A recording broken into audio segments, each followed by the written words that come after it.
Welcome to SS cheap কুকিংয়ের। আমি লালটু। আজকে আপনাদের এক নতুন রেসিপি করে দেখাবো। এখন মটরশুঁটির সিজন।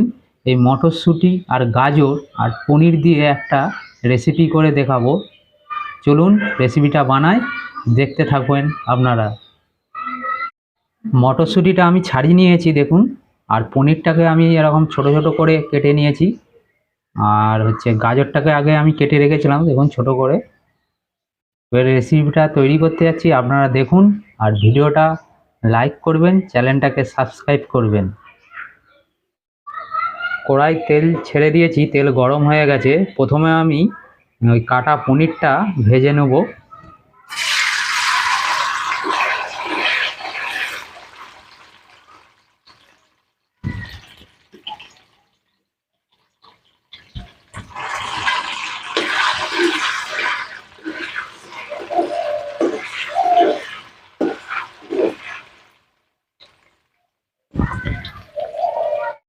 পনির আমার ভাজা হয়ে গেছে, এরকম কালার করে একটু ভাজবেন, হালকা কালার করে।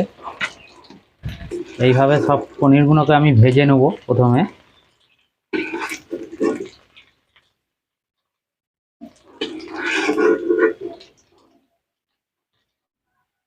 এবার আমি গাজরগুলো ভেজে নেব।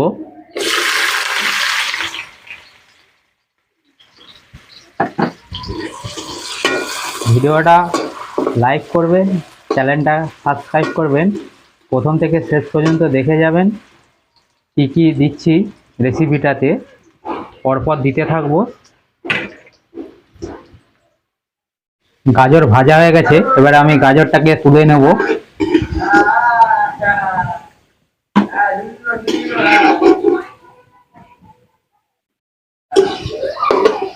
এই তেলেতেই আমি একটু ফোড়ন দিয়ে দেবো, তেজপাতা আর কাঁচা লঙ্কা দিয়ে দিলাম প্রথমে।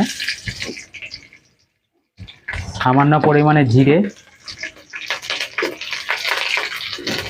দেওয়ার পর আমি দেবো প্রথমে টমেটো।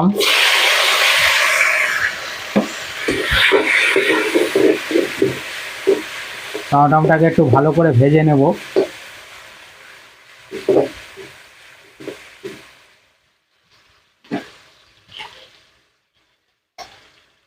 তারপর দিয়ে দিচ্ছি আদা।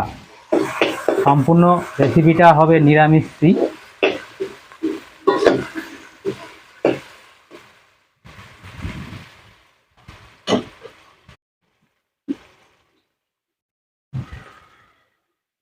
লঙ্কা দেবো, পরিমাণ মতন ঝাল দিবেন। লঙ্কাটাকে একটু ভালো করে ভেজে নেব।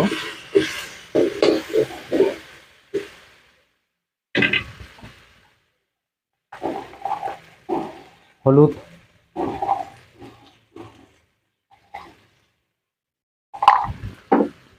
হলুদটাকে একটু ভালো করে ভেজে নেব।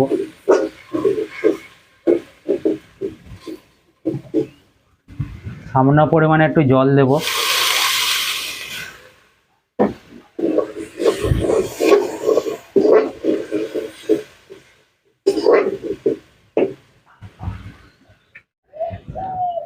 সামান্য পরিমাণে একটু মশলাতে ঘি দেব।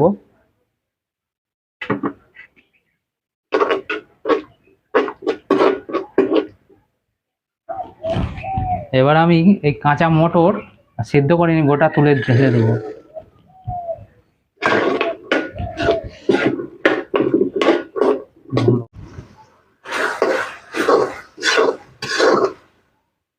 পরিমাণ মতন জল দেব। কাঁচা যেহেতু মটরটা দেওয়া আছে, তো জল দিয়ে সেদ্ধ করতে হবে। মটরটা মশলার সঙ্গেই সেদ্ধ হবে। সামান্য পরিমাণে আমি দেব নুন।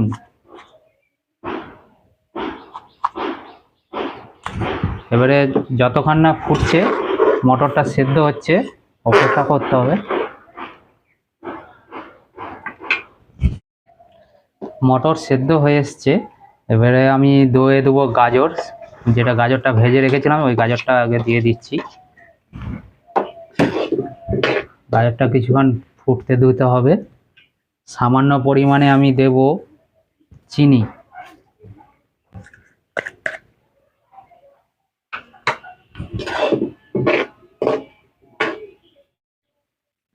এবার আমি দিয়ে দেবো পনির। পনিরটা দিয়ে একটু ফুটিয়ে নেব।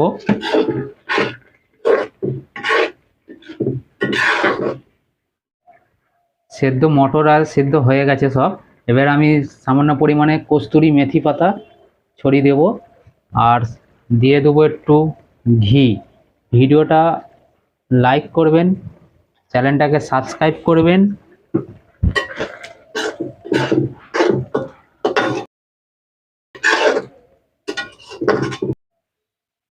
কাঁচা মটরশুঁটির আর পনির গাজর দিয়ে রেসিপিটা বানিয়েছি, আর এই রেসিপিটা পুরো হয়েছে নিরামিষই।